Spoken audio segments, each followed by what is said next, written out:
आज का टॉपिक है an overview of cell. Cell का ओवरव्यू लेंगे। तो सेल का ओवरव्यू का सिंपली मतलब क्या है? सेल का शेप देखेंगे, सेल का साइज देखेंगे and how does it look like. Cell कैसे दिखता है, सेल का शेप, सेल का साइज, सेल का फंक्शन, ओवरव्यू लेंगे। तो पहले मैं आपके लिए एनसीईआरटी का कटअप लिया हूँ, तो आपके लिए आसान हो जाएगा। यहाँ से आप रीड करेंगे और यहाँ से कुछ मेरा हैंड रिटन नोट्स है और मैं भी आगे कुछ लिखूंगा, सो आपको मदद होगा। यहाँ पे आप वीडियो लेक्चर देखेंगे और वहाँ पे आप भी एनसीईआरटी का कटअप रीड कर सकें साथ ही साथ। तो चलिए शुरू करते हैं। देखिए यहाँ पे हम जब स्कूल में थे तो हमको ओनियन सेल और ह्यूमन चिक सेल को माइक्रोस्कोप के अंडर दिखाई जाता था। माइक्रोस्कोप के अंडर हमको यही दो सेल दिखाते थे। अच्छा, जो ओनियन सेल है वो एक प्लांट सेल है, तो उसके पास सेल वॉल है। प्लांट सेल के पास सेल वॉल होता है और एनिमल सेल के पास सेल मेम्ब्रेन होता है। प्लांट सेल के पास भी सेल मेम्ब्रेन होता है, लेकिन जो डीलिमिटिंग स्ट्रक्चर है वो सेल है। देखिए, suppose this is a plant cell. तो प्लांट सेल के पास ये सेल मेम्ब्रेन है और उसके ऊपर एक आउटर लेयर है जिसको हम सेल वॉल बोलते हैं।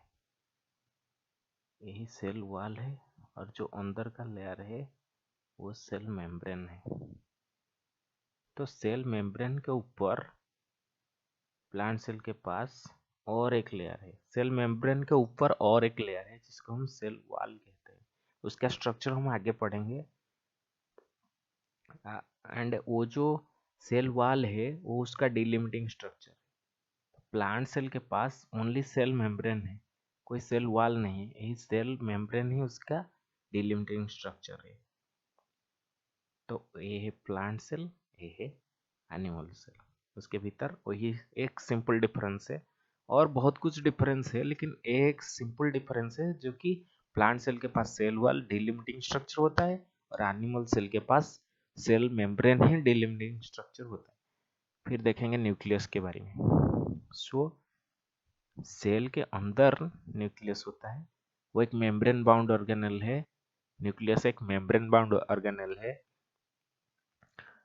वो सेल के अंदर ही दिखता है। सेल के सेंटर में होता है, उसको ब्रेन कहा जाता है। सेल का ब्रेन भी कहा जाता है। सेल का ब्रेन भी कहा जाता है, क्यों ना उसके पास क्रोमोजोम है। ओके, क्रोमोजोम है। क्रोमोजोम के पास जेनेटिक मटेरियल है। जेनेटिक मटेरियल क्या है? हमारा जेनेटिक मटेरियल डीएनए है। तो क्रोमोजोम के पास जेनेटिक मटेरियल है, वही डीएनए है, क्रोमोजोम के पास है। क्रोमोजोम किसके पास है? न्यूक्लियस के पास। तो न्यूक्लियस को ब्रेन ऑफ सेल कहते हैं। चलिए एक कॉन्सेप्ट समझते हैं। हमारा जो जेनेटिक मटेरियल है वो डीएनए है। तो डीएनए फिर दूसरे डीएनए में कन्वर्ट हो जाता है, सेम रेप्लिका में कन्वर्ट हो जाता है। उसका रेप्लिकेशन हो जाता है 100% सेम टू सेम। उसको हम डीएनए रेप्लिकेशन कहते हैं। फिर वो जो डीएनए है वो एमआरएनए में कन्वर्ट हो जाता है। एमआरएनए में कन्वर्ट हो जाता है। वो डीएनए एमआरएनए में कन्वर्ट होने का प्रोसेस को हम ट्रांसक्रिप्शन कहते हैं। फिर एमआरएनए प्रोटीन में कन्वर्ट हो जाता है, उसको हम ट्रांसलेशन कहते हैं। ट्रांसलेशन, उसको क्या कहते हैं? ट्रांसक्रिप्शन। ट्रांसक्रिप्शन या ट्रांसलेशन। सो डीएनए एमआरएनए में कन्वर्ट होने को ट्रांसक्रिप्शन कहते हैं। फिर वो एमआरएनए प्रोटीन में कन्वर्ट हो जाता है जिसको हम ट्रांसलेशन कहते हैं। और ये होल प्रोसेस को सेंट्रल डॉग्मा कहते हैं। उसको क्रिक साहब ने दिया था वो जो थ्योरी। फिर साइटोप्लाज्म देखेंगे सेल के अंदर। यहाँ पे देखिए एक सेमी फ्लूइड मैट्रिक्स है जिसको हम साइटोप्लाज्म कहते हैं। Okay, occupies the volume of cell. Cell का जो वॉल्यूम है वो साइटोप्लाज्म ही मेंटेन करता है। The cytoplasm is the main arena of cellular activities in both the plant and animal cell. Main arena मतलब हर जो कोई भी केमिकल रिएक्शन होता है वो साइटोप्लाज्म के ऊपर ही होता है, इसके लिए उसको मेन अरेना भी कहते हैं। वो एक इम्पोर्टेंट लाइन है, main arena of cell is cytoplasm. चलिए नेक्स्ट स्लाइड में देखते हैं। नेक्स्ट स्लाइड में देखते हैं कि न्यूक्लियस के अलावा भी यूकैरियोटिक सेल के पास, ओके यहाँ पे देखिए, यूकैरियोटिक सेल के पास न्यूक्लियस के अलावा भी और कुछ मेम्ब्रेन बाउंड ऑर्गेनेल्स है, जो कि है यहाँ पे देखिए endoplasmic reticulum, Golgi complex, lysosome, mitochondria, microbodies, vacuoles. उनका काम क्या है? तो एंडोप्लाज्मिक रेटिकुलम दो प्रकार का होता है, rough endoplasmic reticulum and smooth endoplasmic reticulum. Rough endoplasmic reticulum के पास राइबोसोम होता है, तो वो प्रोटीन सिंथेसिस करता है, और स्मूथ एंडोप्लाज्मिक रेटिकुलम के पास एस है, तो एस से वो स्टेरॉइड सिंथेसिस करता है। ओके, तो गोल्जी कॉम्प्लेक्स पैकेजिंग पैकेजिंग का काम करता है, प्रोटीन का पैकेजिंग, और बहुत सारा मॉलिक्यूल है उसका पैकेजिंग करता है। तो लाइसोसोम सुइसाइडल बैग कहते हैं, ओके सुइसाइडल बैग कहते हैं, और उसके पास हाइड्रोलिटिक एंजाइम्स है। ओके, माइटोकॉन्ड्रिया तो आप बचपन से पढ़ते आ रहे हैं कि उसको पावर हाउस कहते हैं। फिर माइक्रोबडीज स्टोरेज के लिए, ओके माइक्रोबडीज को स्टोरेज के लिए इस्तेमाल किया जाता है। तो वैक्यूल भी स्टोरेज करता है। एंड राइबोसोम एक नॉन मेम्ब्रेन बाउंड ऑर्गेनेल है, बोथ जो कि बोथ जे okay ribosome both plant cell और एनिमल सेल के पास होता है, वो भी बोथ प्रोकैरियोट और यूकैरियोट के पास होता है।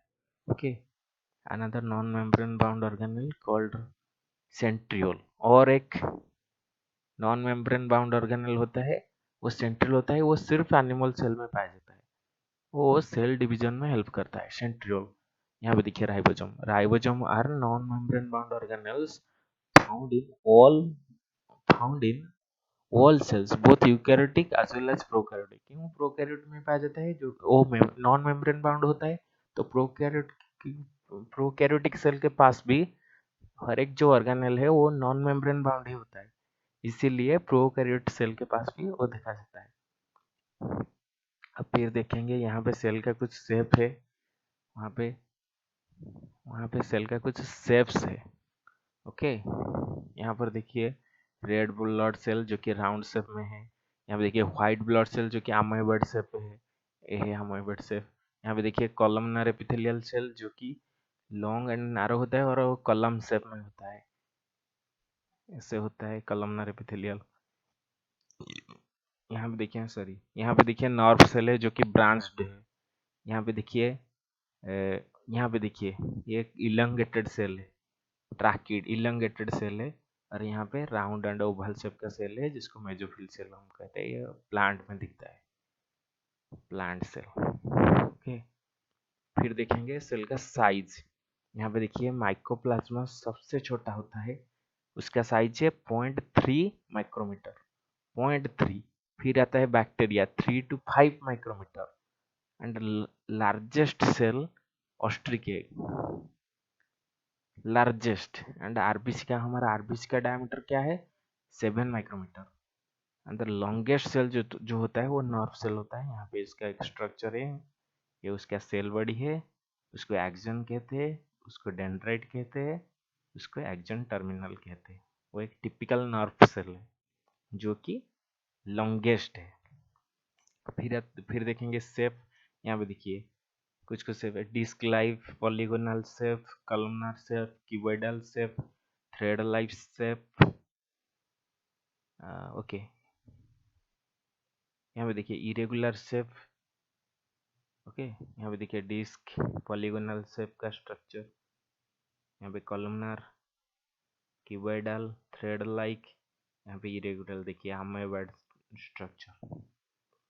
फिर देखेंगे कि एक एक पिक्चर है जो कि आपका एनसीईआरटी क्या है। यहाँ पे देखिए एक टिपिकल एनिमल सेल है, एक एनिमल सेल है। एनिमल सेल के पास क्या क्या है? गोल्जी apparatus है, एंड माइक्रोविलाई है, प्लाज्मा मेम्ब्रेन, सेंट्रियोल, पेरोक्सिजोम। पेरोक्सिजोम का काम क्या है? वो जो हाइड्रोजन पेरोक्साइड का मेटाबॉलिज्म करता है, हाइड्रोजन पेरोक्साइड का मेटाबॉलिज्म करता है। और लाइसोसोम एक हाइड्रोलिटिक एंजाइम है। राइबोसोम प्रोटीन सिंथेसिस करता है। माइटोकॉन्ड्रिया आपका पावर हाउस है। रफ एंडोप्लाज्मिक रेटिकुलम जो कि प्रोटीन सिंथेसिस करता है। और साइटोप्लाज्म मेन आरएनए होता है जहाँ पे कि हर एक केमिकल रिएक्शन वहाँ पे ही होता है। फिर आता है nucleus, brain of the cell and nuclear loss जो कि न्यूक्लियस के अंदर होता है, वो आरएनए सिंथेसिस करता है। न्यूक्लियर लॉस आरएनए सिंथेसिस करता है। फिर आता है न्यूक्लियर एनवलप जो कि न्यूक्लियस का मेम्ब्रेन है। फिर आता है स्मूथ एंडोप्लाज्मिक रेटिकुलम जो कि स्टेरॉइड सिंथेसिस करता है। यहाँ पे देखिए वो स्टेरॉइड लिपिड भी सिंथेसिस करता है। स्टेरॉइड भी एक लिपिड है। फिर ऊपर देखिए एक टिपिकल प्लांट सेल है। आप देख सकते हैं एक सेंट्रल वैक्यूल है जो कि सबसे बड़ा स्ट्रक्चर है। सबके बड़ा ऑर्गेनल है सेंट्रल वैक्यूल। स्टोरेज का काम करता है। न्यूक्लियस से भी बड़ा। हमारे सेल में क्या है, न्यूक्लियस सबसे बड़ा है और यहाँ पे देखिए सेंट्रल वैक्यूल सबसे बड़ा है। फिर देखेंगे कि एक टिपिकल बैक्टीरियल सेल है जो कि एक प्रोकैरियोटिक सेल है। हम देखेंगे बैक्टीरिया के पास कुछ मेम्ब्रेन बाउंड ऑर्गेनल नहीं है। बैक्टीरिया के पास कुछ भी मेम्ब्रेन बाउंड ऑर्गेनल नहीं है। उसके पास सिर्फ ये जो टेढ़ी मेढ़ी स्ट्रक्चर है उसको वो इसका जेनेटिक मटेरियल है जिसको न्यूक्लियड कहते हैं। ओके, उसके पास न्यूक्लियस भी नहीं है, उसको न्यूक्लियड कहते हैं। उसके पास राइबोसोम है क्योंकि ribosome non membrane bound organelle है। साइटोप्लाज्म तो हर एक सेल के पास होता है। ओके, फिर प्लाज्मा मेम्ब्रेन हर एक सेल के पास होता है। सेल वाल उनका एक एक्सेप्शन है, उनके पास सेल वाल होता है जो कि उनको रिजिडिटी प्रोवाइड करता है। रिजिडिटी प्रोवाइड करता है और उनको शेप देता है, फिर उनको प्रोटेक्शन भी करता है। Okay, cell wall. फिर उनके पास कैप्सूल होता है। ओके, देखिए कैप्सूल का फंक्शन क्या है। कैप्सूल एक पॉलीसैकेराइड लेयर है। ओके, वो आउटसाइड द सेल वॉल के भी बाहर होता है capsule and causes various disease. जो डिजीज कॉज करता है वही क्या कैप्सूल ही डिजीज कॉज करता है। जो बैक्टीरिया डिजीज कॉज करता है वो जो कैप्सूल है वही डिजीज कॉज करता है। फिर देखिए pilus. Okay, pilus and flagellum जो कि मूवमेंट में हेल्प करता है। यहाँ पे देखिए मूवमेंट में हेल्प करता है फ्लैजेलम एंड वो एक भी हो सकता है और सेवरल भी हो सकता है। यहाँ पे देखिए पाइलस हेयर लाइक स्ट्रक्चर है जो कि मूवमेंट में हेल्प करता है एंड वो सरफेस में एडियर होकर रहता है, बनने से हेल्प करता है। Okay, thank you for watching this video. may god bless।